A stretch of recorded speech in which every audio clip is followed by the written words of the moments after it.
नमस्कार, hornbill TV देख रहे हैं आप। मैं हूं आपके साथ विशाल गर्ग। खबरों की शुरुआत करेंगे। मुख्यमंत्री पुष्कर सिंह धामी का चंपावत का एक दिवसीय कार्यक्रम है। जिलाधिकारी नवनीत पांडे ने बताया है कि भ्रमण कार्यक्रम के दौरान मुख्यमंत्री रुद्रपुर से प्रस्थान कर चंपावत के आपदा प्रभावित क्षेत्रों का हवाई सर्वेक्षण करेंगे। उसके बाद एनएचपीसी हेलीपैड बनबसा पहुंचेंगे। साथ ही एनएचपीसी गेस्ट हाउस में जनपद अधिकारियों के साथ आपदा प्रभावित क्षेत्रों में चल रहे राहत कार्यों की स्थिति की जानकारी भी लेंगे।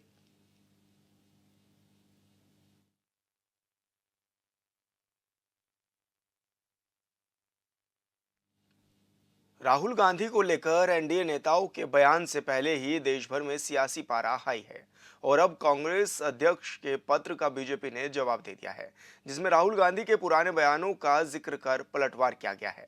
बीजेपी के राष्ट्रीय अध्यक्ष जेपी नड्डा के पत्र को लेकर कांग्रेस का कहना है कि इससे बीजेपी को मानसिकता का भी पता चलता है। इस रिपोर्ट में देखिए।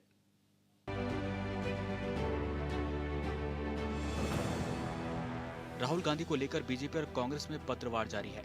कांग्रेस अध्यक्ष ने पीएम मोदी को पत्र लिखा तो बीजेपी के राष्ट्रीय अध्यक्ष जेपी नड्डा ने भी पत्र के जरिए कांग्रेस अध्यक्ष को जवाब दिया, जिसे लेकर कांग्रेस में आक्रोश है। जेपी नड्डा ने अपनी लिखी चिट्ठी में लिखा कि कांग्रेस के राष्ट्रीय अध्यक्ष की बातें सच से दूर हैं। राहुल गांधी ने पीएम मोदी को लेकर आपत्तिजनक बातें कही थी।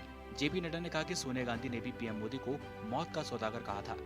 उन्होंने निशाना साधते हुए कहा कि राहुल गांधी को महिमा मंडित करना अब खड़गे की मजबूरी बन गया है।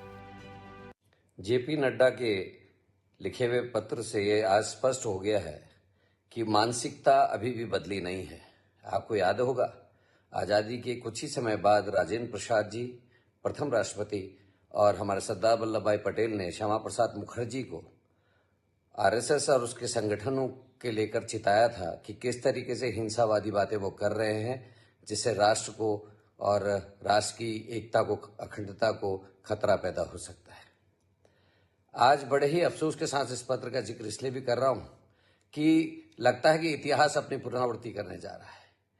रामचंद्र गुहा ने अपनी किताब में साफ साफ लिखा है कि राष्ट्रपिता महात्मा गांधी को मारने से एक साल पहले किस तरीके से आरएसएस और उसके संगठनों ने महात्मा गांधी के खिलाफ षड्यंत्रकारी बातें करनी शुरू कर दी थी, उनके खिलाफ माहौल बनाना शुरू कर दिया था और एक साल बाद नाथूराम गौडसे के द्वारा महात्मा गांधी की हत्या हो जाती है।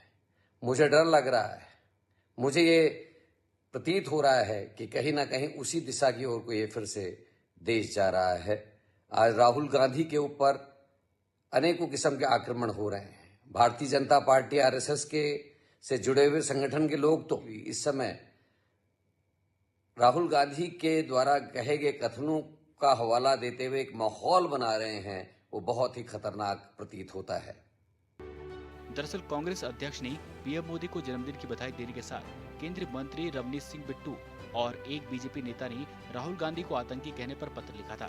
इस भाषा पर ऐतराज जताते हुए खड़गे ने लिखा था कि मुझे दुख के साथ कहना पड़ता है कि भारतीय जनता पार्टी और उसके सहयोगी दलों के नेताओं ने जिस हिंसक भाषा का प्रयोग किया है वह भविष्य के लिए घातक है।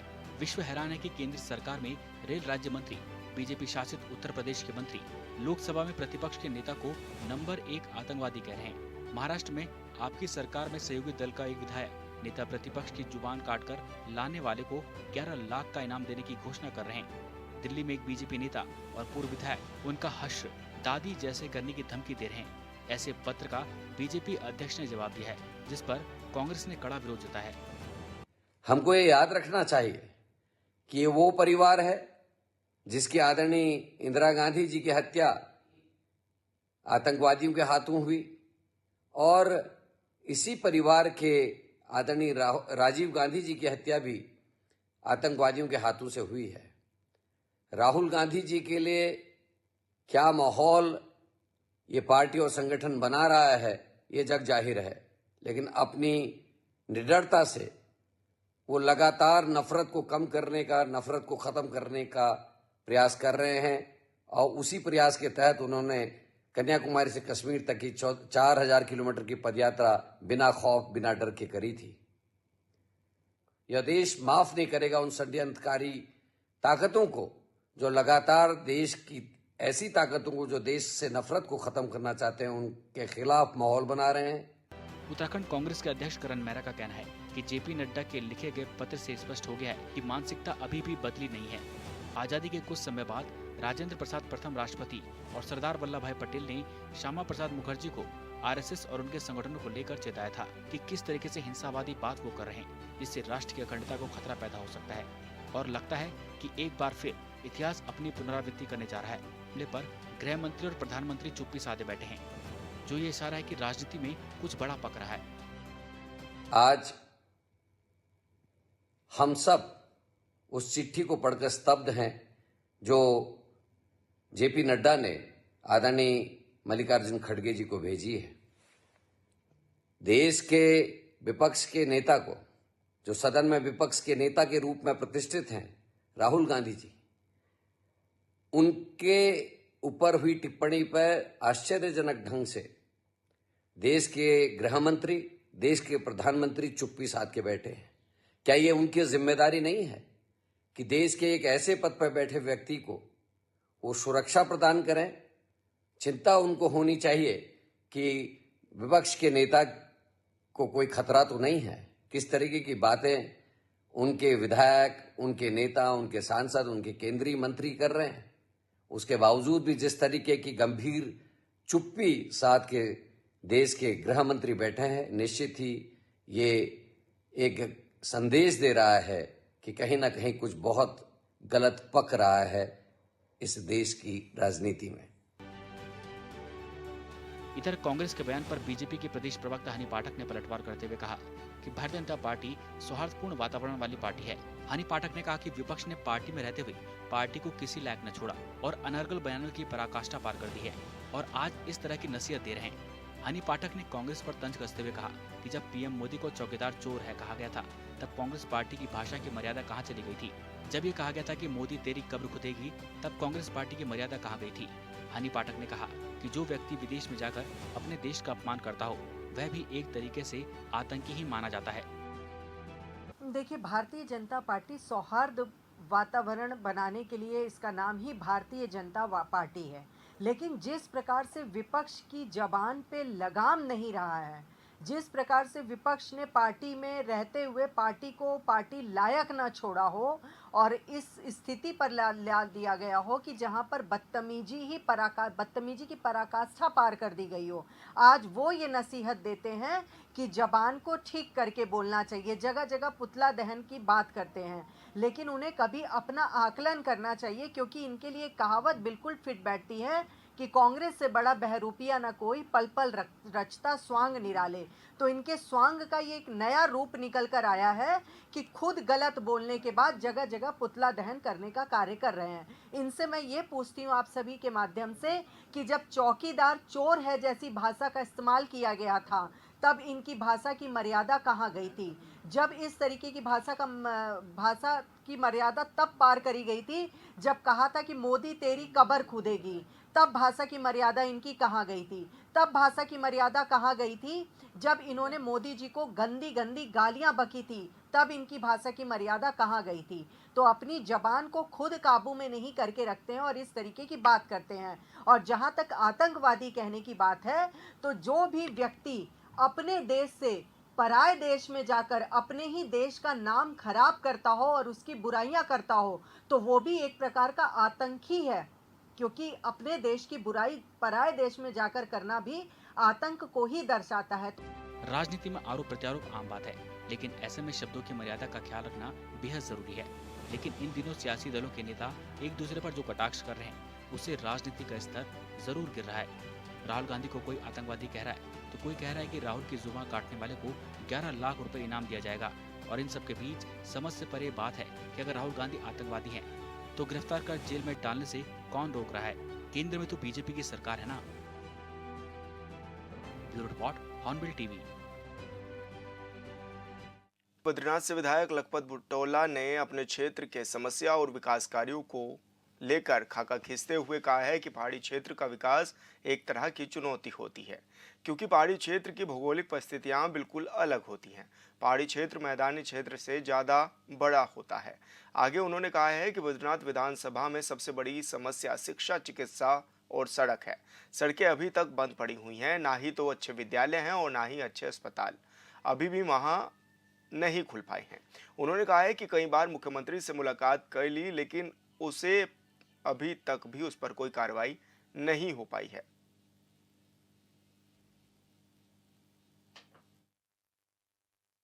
देखिए, पहाड़ का मेरी विधानसभा आप समझ लिया 4,500 वर्ग किलोमीटर बड़ी है। देहरादून के 11 विधायकों से बड़ी एक विधानसभा है। कितने 11 विधायक चुने जाते हैं। भौगोलिक परिस्थितियां बहुत भिन्न है। 250 किलोमीटर लंबी विधानसभा है और मैं चाहता था कि इसमें जो आपदाएं वहां पे आ जाए, उन आपदाओं को लेकर सरकार चर्चा कर ले। सदन से भी सरकार भागी है, अपनी जिम्मेदारी से भाग रही। लगातार मैं माननीय 2 मुख्यमंत्री जी से मिल चुका हूँ, लेकिन जो विकास के काम होने चाहिए वो नहीं हो पा रहे, सड़कें नहीं खुल पा रही। इस समय पहाड़ के अंदर सबसे बड़ी समस्या है शिक्षा, स्वास्थ्य और सड़क। न सड़कें खुल पा रही, न स्वास्थ्य सही ढंग से चल रहा, शिक्षा के हाल बदतर हो रहे हैं। इन चीजों को लेकर मैं काम कर रहा हूँ, लगातार अपनी बात पे कर रहा हूँ। प्रसिद्ध तिरुपति बालाजी मंदिर के प्रसाद में जानवरों की चर्बी मिलने का मामला सामने आया है, जिसके बाद मामला गर्मा गया है। धर्मनगरी हरिद्वार के साधु संतों ने इसे दुर्भाग्यपूर्ण बताया है और मामले की उच्च स्तरीय जांच की मांग भी की है। अखाड़ा परिषद के अध्यक्ष महेंद्र रविंद्र पुरी ने कहा है कि प्रसाद में जानवरों की चर्बी मिलाना सनातन धर्मावलंबियों की भावनाओं पर कुठाराघात है। भगवान वेंकटेश्वर का दर्शन करने के लिए पूरे विश्व से लोग आते हैं, इसलिए वो आंध्र प्रदेश सरकार और केंद्र सरकार से मांग करते हैं कि तत्काल वहां बनाने वाले प्रसाद की मात्रा सीमित की जाए और इसकी उच्च स्तरीय जांच भी की जाए।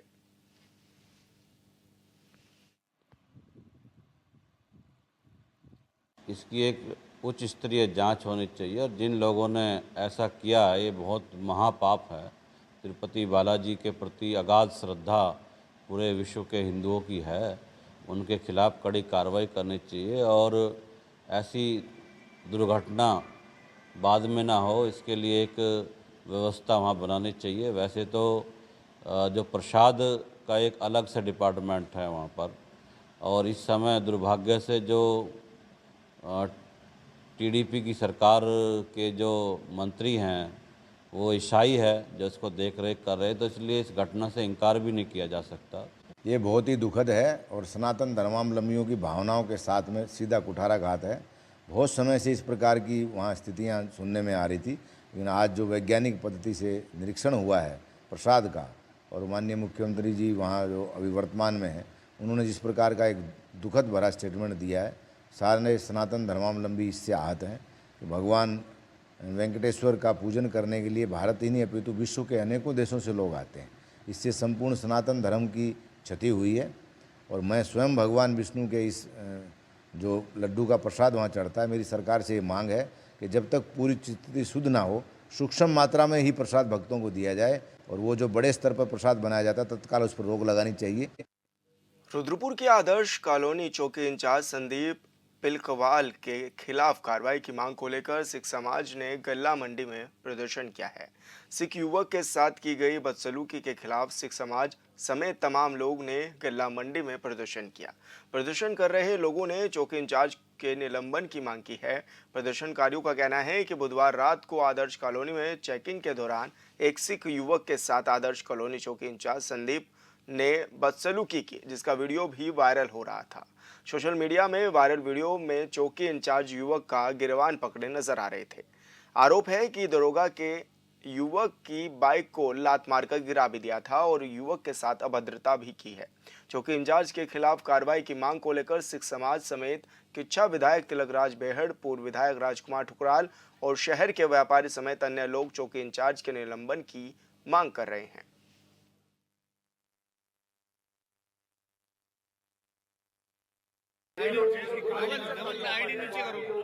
और उधम सिंह नगर का तो बेहाल है। अब ये नए कप्तान आ गए, इनसे कुछ उम्मीद है कि कोई नया व्यक्ति आता है आईडी नीचे करनी चाहिए। इस नए कप्तान से हमें उम्मीद है कि कोई ना कोई ऐसा काम जरूर करेगा कि लोगों को राहत मिलेगी। और अगर नया कप्तान भी इसमें खरा नहीं उतरता है तो फिर लड़ाई और आगे जारी रहेगी। हम तो दरोगा खिलाफ कार्रवाई की मांग कर रहे हैं। ये इस नए कप्तान के लिए अग्नि परीक्षा है। कप्तान जो भी के ऊपर निर्णय है, हम उसके निर्णय की इंतजार कर रहे हैं कि दरोगा खिलाफ क्या कार्रवाई करें। कोई पुलिस का दरोगा, पुलिस का इंस्पेक्टर, पुलिस का अधिकारी अगर ईमानदार है तो उसकी प्रशंसा करनी चाहिए। ईमानदारी के साथ अगर वो बदतमीज है, सबका मान मर्दन करता है, लोगों को चौकी में अपमानित करता है, गिरबान पकड़ के बदतमीजी करता है, वो अधिकार किसी पुलिस के अधिकारी को नहीं है। हाँ, अगर वो ईमानदार है, उसका भरपूर सम्मान है, लेकिन वो किसी का मान मर्दन करता है तो वो समाज में रहने योग्य नहीं है। उस व्यक्ति को यहाँ से लाइन हाजिर किया गया, इससे भी बड़ी कार्रवाई उसके खिलाफ करनी चाहिए, लेकिन वो व्यक्ति पुलिस की नौकरी के लायक नहीं है। लोग बड़े बड़े मैंने लोग देखे, ईमानदार भी हैं, लेकिन नेतृत्व का जनमानस का सम्मान भी करते हैं। ये बहुत दुर्भाग्यपूर्ण है कि उसके द्वारा किसी का सम्मान नहीं किया गया। गैरसैंण विकासखंड मुख्यालय से 25 किलोमीटर दूर एक गांव है जहां पर लोग आज भी खस्ता हाल क्षेत्र के कारण गुस्साए नजर आ रहे हैं और ऐसे में उन्होंने प्रदर्शन करते हुए तहसील परिसर गैरसैंण में आधा घंटे तक नारेबाजी भी की। साथ ही मुख्यमंत्री पुष्कर सिंह धामी के नाम एसडीएम संतोष कुमार को ज्ञापन भी सौंपा। गुस्साए ग्रामीणों ने कहा है कि पीएमजीएसवाई के तहत सड़कों का निर्माण नहीं हो पाया है और ऐसे में घटिया सामग्री का इस्तेमाल भी किया जाता है जब भी सड़क बनती है, जिसका खामियाजा ग्रामीणों को झेलना पड़ता है।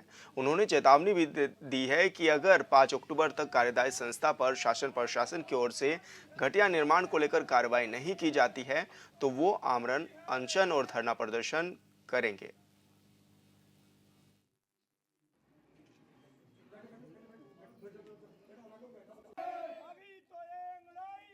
अभी जो डेलीगेशन आया था उन्होंने माननीय मुख्यमंत्री उत्तराखंड सरकार को एक ज्ञापन भेजा है मेरे माध्यम से, जिसमें ये सारी बातें कही गई हैं। क्योंकि वो सड़क बिल्कुल बना रही है और पीएमजीएसवाई की सड़क है, तो उसमें अगर किसी तरह की कोई अनियमितता है तो इनका ज्ञापन मैं माननीय मुख्यमंत्री महोदय के पास प्रेषित कर रहा हूँ। उसमें जैसे भी निर्देश होते हैं, इन्होंने जाँच की मांग की है, अगर जाँच होती है तो जाँच कराएंगे।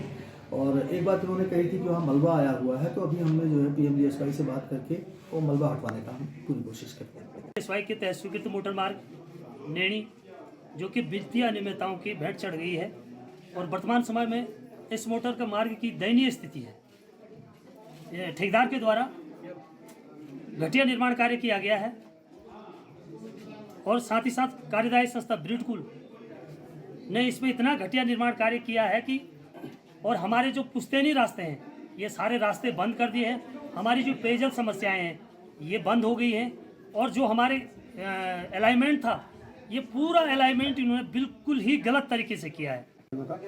हमारी मुख्य मांग सड़क से संबंधित है। हमारे गांव में जो पीएमजीएसवाई की रोड आई है उसमें सारी अनियमितताएं हैं और दूसरे में यहाँ पे सड़क की आप अलाइनमेंट देख सकते हैं जो कि बिल्कुल भी सड़क अलाइनमेंट पे नहीं है और हमें अभी तक किसी भी ग्रामवासी को कार्यदायी संस्था या शासन प्रशासन द्वारा मुआवजा के बारे में कुछ भी सूचित नहीं किया गया है। और मैं जल्दी से जल्दी आप लोगों के माध्यम से शासन प्रशासन को अवगत कराना चाहता हूँ कि हमारी मांग है हमारी सड़क की उचित रूप से निगरानी होनी चाहिए और इस पर ठोस कदम उठने चाहिए। उत्तराखंड में भारी बारिश के कारण बदहाल सड़क पर नया बवाल शुरू हो गया है। एक और जहां हरीश रावत ने बदहाल सड़कों की फोटो सोशल मीडिया में अपलोड कर सरकार के दावों की पोल खोलने की तैयारी शुरू कर दी है, तो वहीं दूसरी ओर आम लोगों ने भी बदहाल सड़कों से परेशान होकर सरकार के खिलाफ मोर्चा खोल दिया है। इसी के तहत रुड़की में जगह जगह सड़कों पर बने गड्ढों में भाजपा के झंडे लगाकर नाराजगी जताई जा रही है।